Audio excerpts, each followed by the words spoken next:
Bonjour, c'est Ursule. On est le 20 janvier 2026. Bienvenue à Vie et Miséricorde. Devenir vigilant. Amen. Notre texte se trouve dans Apocalypse 3, le verset 1. À l'ange de l'église qui est à Sardes, écrit: Ainsi parle celui qui a les 7 esprits de Dieu et les 7 étoiles. Je sais tes œuvres, tu as renom de vivre, mais tu es mort. Sois vigilant, affermis le reste qui est près de mourir, car je n'ai pas trouvé tes œuvres parfaites aux yeux de mon Dieu. Souviens-toi donc ce que tu as reçu et entendu. Garde-le et répands-toi. Si tu ne veilles pas, je viendrai comme un voleur, sans que tu saches à quelle heure je viendrai te surprendre. Amen. Si tu ne veilles pas, je viendrai comme un voleur. Il dit, sois vigilant. Et quand on lit les évangiles, les épîtres, c'est un thème qui revient constamment, la vigilance. Et de quoi notre Dieu parle-t-il ici? Il nous dit d'être prudent au fait. Être vigilant, c'est être prudent. De ne pas embarquer dans n'importe quoi.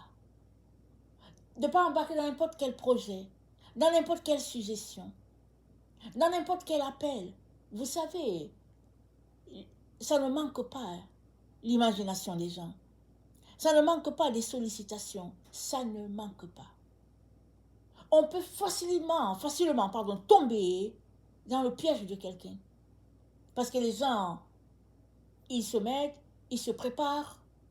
Et puis certains, à dessein de te faire tomber. D'autres aussi, pas forcément, mais c'est tout simplement que voilà, tu es embarqué avec eux et puis voilà, tu voilà pris dans une histoire où ça ne te concerne même pas, tu es pris dedans.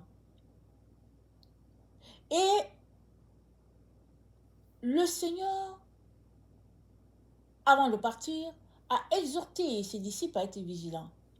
Quand ils lui ont demandé quand est-ce que ça se passerait, son retour et la fin des temps.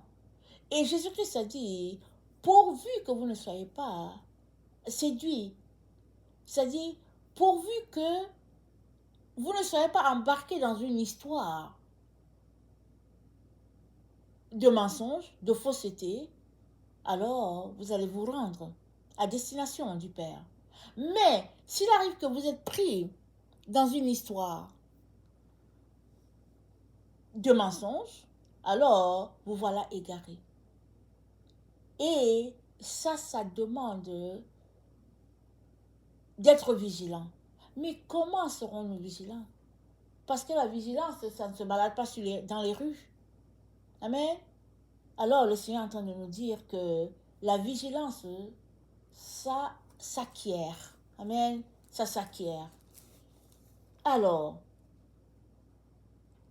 dans Matthieu 10, dans Matthieu 10, le verset 16, notre Dieu nous dit, voici, je vous envoie comme des brebis au milieu des loups. Soyez donc prudents comme les serpents et simples comme les colombes.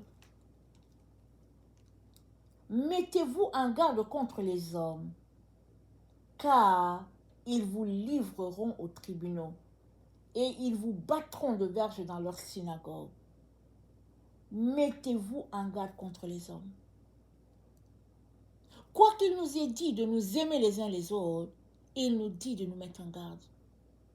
Parce qu'on est dans ces temps où c'est dit, le père livrera le fils livrera le père, la belle-fille livrera la belle-mère, le frère livrera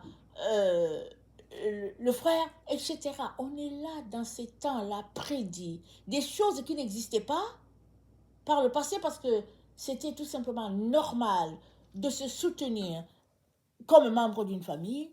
Aujourd'hui, on vit dans une époque où les gens livrent les uns les autres, souvent pour de l'argent, parfois aussi juste par plaisir de livrer l'autre, et puis voilà. Et le Seigneur nous dit d'être vigilant. Et la vigilance, il le met en lien avec le fait qu'il viendrait comme un voleur. Alors on pourrait s'arrêter pour dire, mais pourquoi il parle de venir comme un voleur? C'est parce que le voleur, quand il vient, il ne te dit pas qu'il arrive. Il t'a spoté depuis un certain temps, il t'a calculé, il t'a étudié, il a vu tes habitudes, il s'est dit, tiens, je vais aller à tel moment. C'est un moment propice.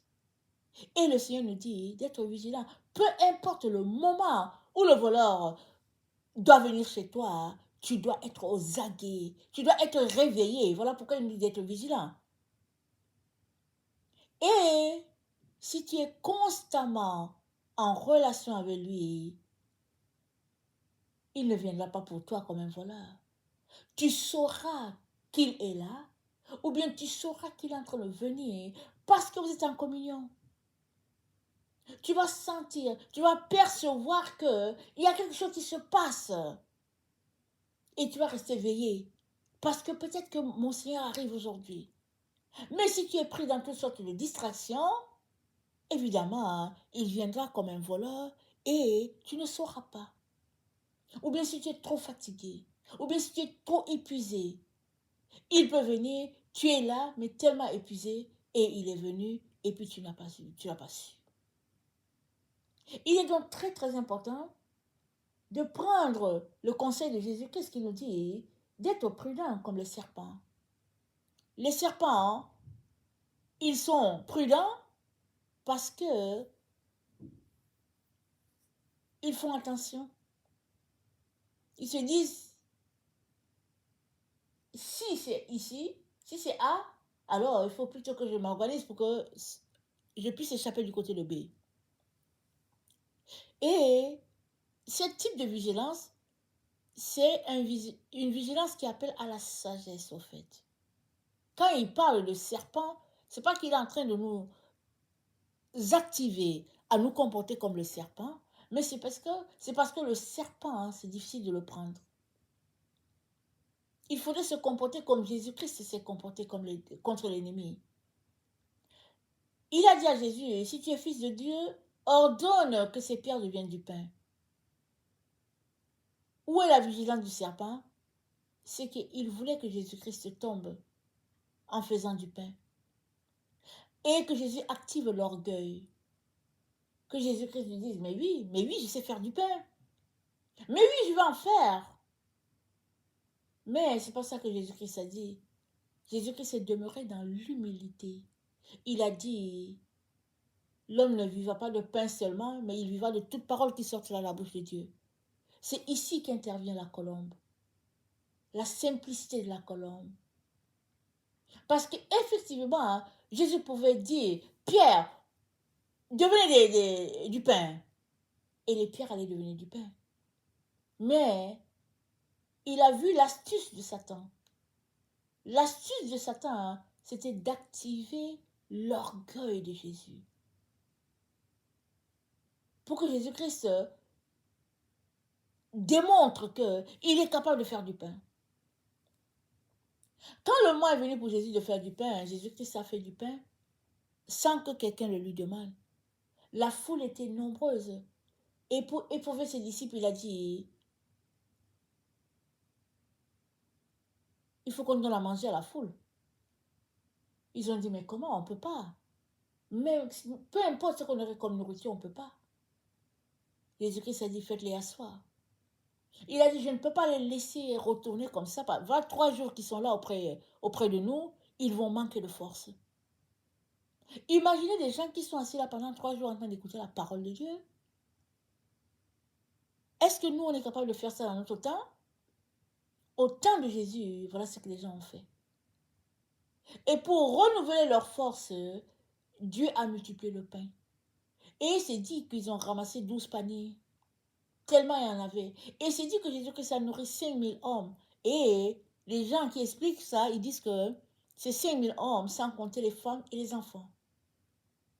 Alors, là était venu le moment de faire le miracle de pain. Jésus-Christ l'a fait. Mais quand Satan lui a demandé d'en faire, c'était pour activer l'orgueil de Jésus, Jésus-Christ a refusé. Il est important qu'on puisse se comporter comme ça, afin d'activer notre vigilance. C'est-à-dire être prudent comme les serpents et simple, tout simplement simple, comme la colombe. Voilà comment on peut utiliser les deux à l'avantage de Dieu. Non pas mélanger les deux pour dire, ok, la fin justifie les moyens. Si ça fait mon affaire aujourd'hui d'être dans le mal, je suis dans le mal. Et si demain ça fait mon affaire d'être dans le bien, je suis dans le bien. Non, le Seigneur ne nous dit pas de marcher comme ça. Il nous dit d'être prudent dans nos décisions, dans nos engagements, dans ce que nous voulons faire, soyons prudents. Est-ce que Dieu est honoré ou bien est-ce que c'est nous qui sommes honorés? Est-ce que le nom de Jésus-Christ est élevé ou bien est-ce que c'est notre nom qui est élevé? Si on voit que c'est le nom de Dieu qui est élevé, alors allons-y. Mais si on voit que c'est pour notre propre gloire, alors arrêtons. Voilà le signe rouge qui vient de s'allumer, arrêtons.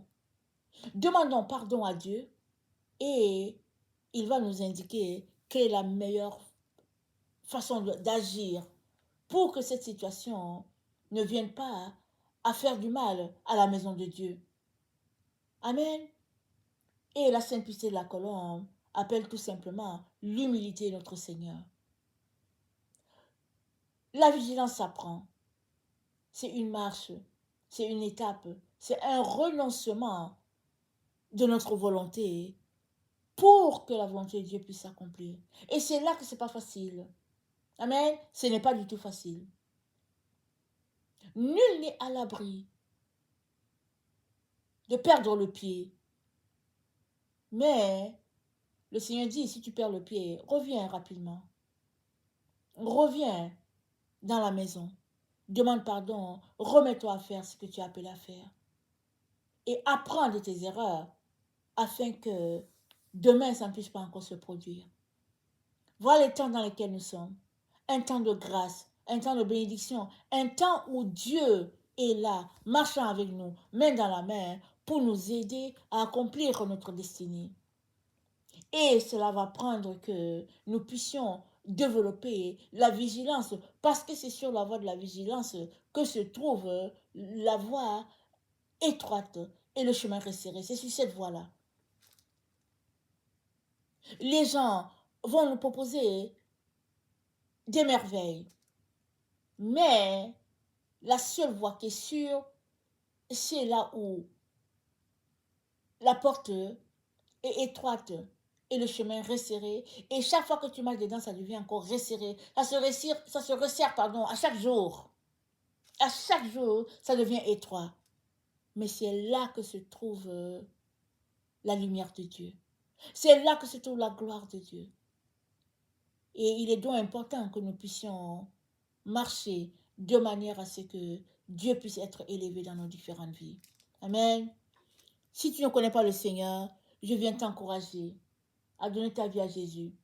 Il est celui-là qui va t'aider à développer la vigilance dans ce temps où nous nous trouvons. Parce que on ne devrait pas être surpris avec la venue de notre Seigneur. Qu'il vienne à minuit, à 2 heures du matin, à 6 heures du matin. Le Seigneur n'aimerait pas qu'on soit surpris. Il aimerait qu'on soit, n'est-ce pas, prêt, peu importe le moment, à cause de notre intimité avec notre Seigneur. Voilà à quoi Dieu nous appelle. Amen. Que le Seigneur bénisse sa parole et que sa grâce qui abonde à tous les jours puisse être abondante pour nous, afin que nous puissions développer cet attribut-là, la vigilance, et marcher dans ce qu'il a pour nous jusqu'à notre point Z. Amen. Soyons tous bénis et que sa gloire resplendisse pour chacun d'entre nous. Amen et alléluia. Amen.